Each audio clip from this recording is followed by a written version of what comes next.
Hi everyone, my name is Ingrid Honkala, and in my last video I shared with you a very clear example of how, by following my inner guidance, I was able to find something that I was eagerly looking for.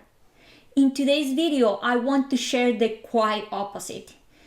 It is about what happens when we do not listen to our inner wisdom, to our inner guidance. To me, the most simple answer to this question is that we simply miss the train. But God is so immensely giving that is always the possibility to catch the next train. In today's story, I'm going to reveal in how many different ways the guidance can be delivered to us, and how by not listening we can put ourselves to experience very hard situations, including sickness. So what happened was that I was working extremely hard. I was involved in so many activities and in so many projects that I reached the point where I was starting to feel extremely tired. I was doing my job as an oceanographer. I was, of course, I have a son, so being the mom of my 10-year-old son, I was taking care of the house affairs. I was helping with our family businesses. I was also volunteering for different projects at my job. So it was like I was doing way too much. And at the same time, I was just barely asking for any help to anybody. I always have been a very independent person, and it's always been hard for me to ask for help.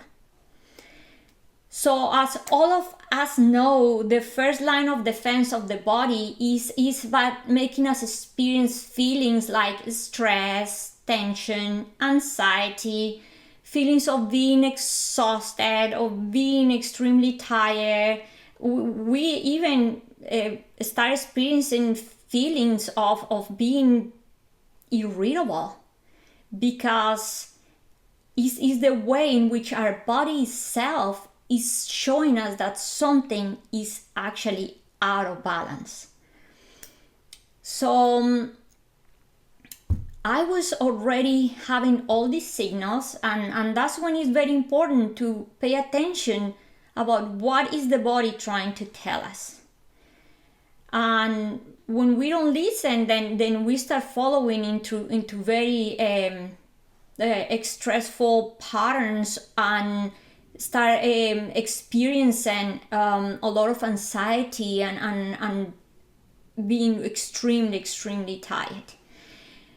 So I decided not to listen to all these warnings, as many of us do. We just keep going, and we don't pay attention to what our body is telling us. So one night, in between of all these, I found my little space of time to meditate.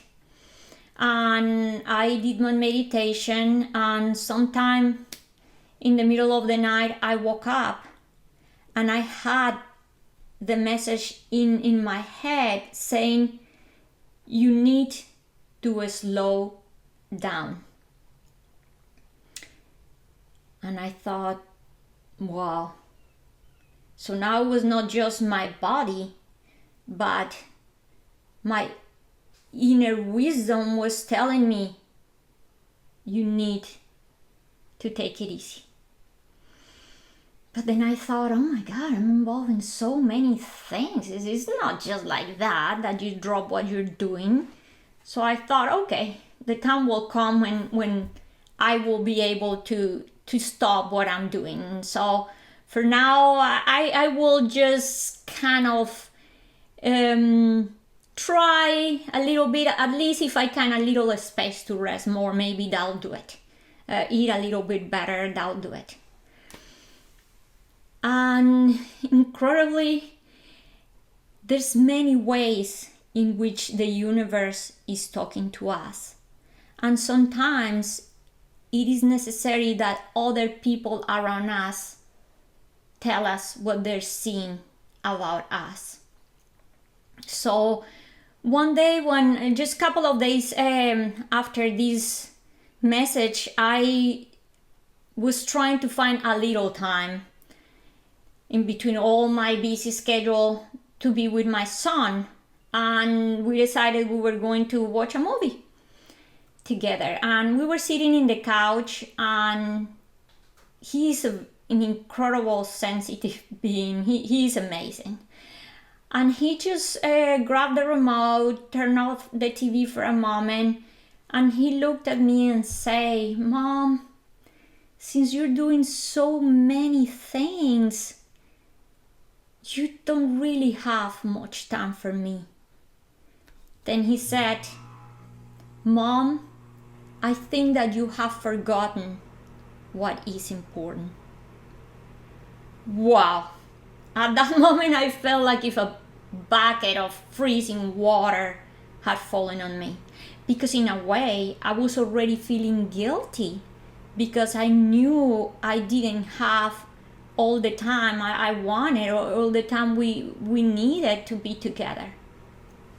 So, wow, this was something kind of hard to listen, and I just, I started to think, okay, what can I do to free some time? But again, being stubborn and thinking that I could just still doing it all, I thought, okay, how I could maybe sleep less, take less time eating, doing things that I supposed to do for myself to keep in balance, to keep healthy.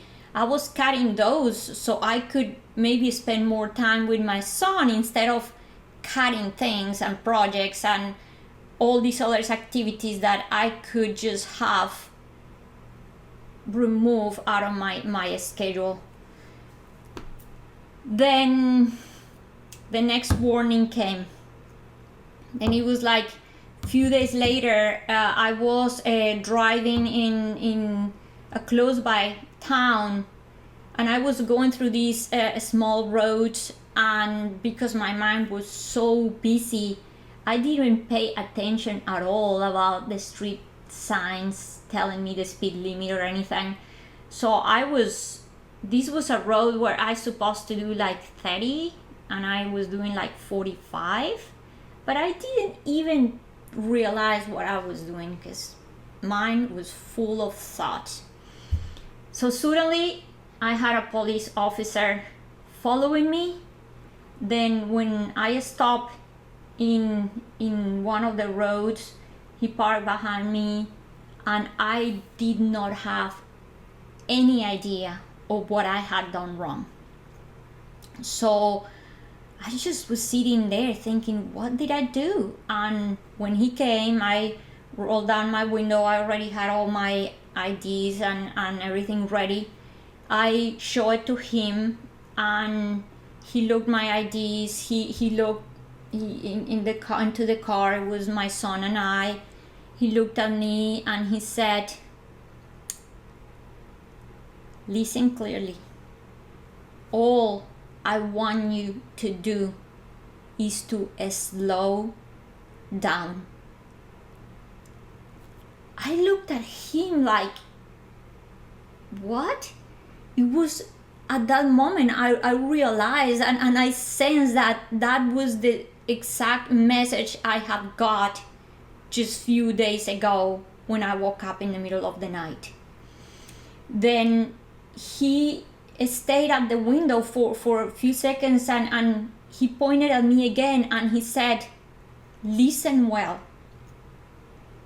All I want you to do is to slow down." Wow. Then he left.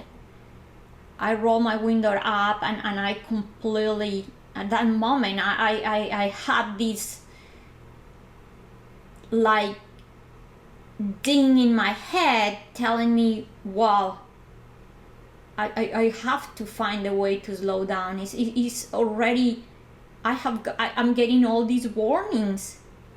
But how I do this? I was still in my mindset that it was very hard, that it was very difficult, that I didn't know how to find a way to cut with what I was doing.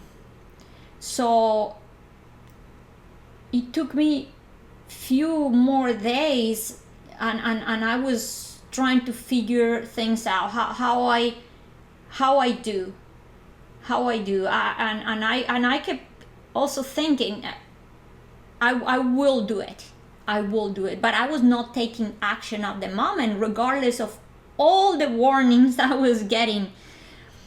Then what happened next was that Thanksgiving was coming, and I had invited some friends over for Thanksgiving, and it was a friend with her daughters, and I remember it was only like maybe 2 or 3 days after the police officer stopped me, and I went to bed, and I remember feeling I had reached the point where I was very, very, very exhausted, very, very tired. And I went to sleep that night, and at maybe 4 or 4:30 in the morning, I woke up with the worst tachycardia I had ever experienced in my life. I had suffered in the past from tachycardias here and there, but this was really scary. I really thought that I was having a heart attack. My chest was in pain, my arm was in pain, and I was able to grab my phone and call my friend and tell her, please come pick me up. I think I'm going to have a heart attack. Which is also incredible is that I barely ever ask anyone for help. And when I ask for help is when I'm really, really in the stream of things. So she came over, she took me to the hospital, and it was Thanksgiving Day, and right there at the hospital, lying in a bed in the emergency room, is when I realized, oh my God, I really need to slow down. So I reached the point of having to be in a hospital bed for a couple of days for me to finally realize and to listen to all these warnings, to just think that what I was doing was not self-loving. All that I was doing was affecting my body, was affecting even my relationships with my friends, with my son, because I was not having time for anything, not having time for myself, not having time for the things I love to do, for the people I love. So that's the day I took the decision to cut with many things I was doing and reorganize my life and set my goals clearly, and what were going to do the things that I could do and where I could get help, how I could find also people that could help me, give me a hand with the things that I was doing. So it is incredible how many times there's really many sufferings that are not needed in our lives, but we put sometimes ourselves into all these hardship and even throughout excruciating pain because we decided not to listen. I really like a lot an analogy that I saw one on TV. It was a lady, I don't remember her name, but she gave a really beautiful example, and she was holding a glass of water. And she was saying to the audience, she said, how heavy is this glass of water? And people started to give examples. They started to say 6 ounces, 8 ounces, and she got all these answers and until she said it is as heavy as the time as you're holding it up. And that was amazing because if you hold this glass in your hand for few seconds, then it's not really heavy at all. But what happens if you hold this glass for 1 minute? What happens if you hold this glass for 10 minutes? Now your hands start getting tired, your arms start getting tired, and you start feeling that you just, maybe your hand is shaking, that you cannot hold it. What happens if you wait an hour? What happens if you wait a day? Now your arm, your entire body will be in pain. So I love that example because what is amazing, our body and our mind is already using tools like, for example, stress to tell us something is wrong. But if we don't listen, then it's like holding the glass. So now we become a stressful people. And say that we are experiencing fear, so maybe it's the moment to react to a fearful situation. But if I stay in the fear, so now I become a fearful person. Pain. If I feel some ache and I don't treat it, I don't go to the doctor, I don't find a way to resolve that pain, it can turn into something that is going to really harm me, into some serious sickness. So we have to pay attention to these warnings. We have to pay attention to what our mind, our body, the wisdom of our body and our mind and ourself is telling us. And there's a point in our life that we have to devote the time that we need to rest, to be with ourselves, to be surrounded by quiet, by peace, by nature. I really love one sentence that Wayne Dyer used to say. For those that don't know Wayne Dyer, he was an incredible spiritual teacher, and he will use the sentence that we are human beings, we are not human doers. So to me that was always very impactful, very beautiful, because before going out and doing, we have to be. We are human beings. We have to first have the strength to be out there. Have the creativity to do what we want to do. Have the time to breathe. Have the time to eat. Have the time to sleep. Have the time to love. Have the time to laugh. If we don't do all these things, then we become unbalanced, and it's when we start experiencing symptoms of anxiety, depression, stress, anger. Then I always say it's up to us. It's up to us to keep ourselves in tune with what our wisdom is telling us. I remember it was a time when, not long ago, a couple of years ago, when I went to one of my oceanographic cruises. And when I was on the ship, it was those days where I was doing so much. And I remember once you are on the ship, of course, you're now out of so many other responsibilities. And you're just doing certain tasks that you have to do when you are on the ship. And I remember feeling so uneasy. And I was sitting there and I was in one of the laboratories and I started to feel really uneasy, really uneasy.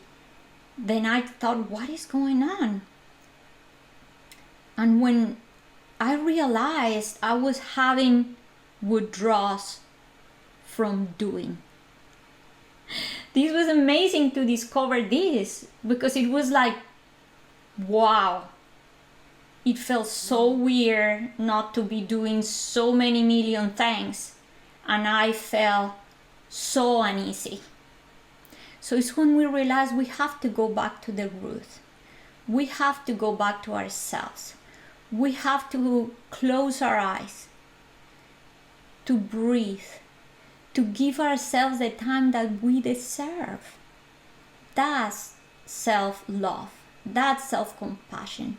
We need to be kind to ourselves. We need to be loving to ourselves, because once we are fulfilled with all these things that makes us feel good, our environment around us also vibrate in that state of well-being. If we are stressful, if we are angry, if we are exhausted, so the people around us are also feeling all those feelings, because that's what we are demonstrating and that's what we are giving. So I just tell to all of us, give the time we need to center, to go back to our center, to have a balanced life. Like the Buddha said, what works is the balance. What works is the middle way. Anytime we go to the extremes and we're out of balance is when we suffer, because it's when we are going to encounter difficulties, it's when we're going to encounter very big challenges that are going to bring us to be out of balance with ourselves and with our environment. So we always have to find a way to go back to that center, to go back to that balance. So I hope that this was of help. I hope that you find that way in which you can feel good with yourself, where you can feel tranquil, and you can find that serenity. Take maybe 1 extra hour to sleep, if possible, to take a nap. If you cannot do that, at least try to walk, try to go outside, try to breathe, try to spend a little more time with your kids, try to spend more time with your spouse. Try to spend more time with yourself. It is very healthy. It is very loving. It is amazing when you feel well within. Thank you very much. Thanks for sharing this time with me. I'll see you next time. I love you and take care. Bye.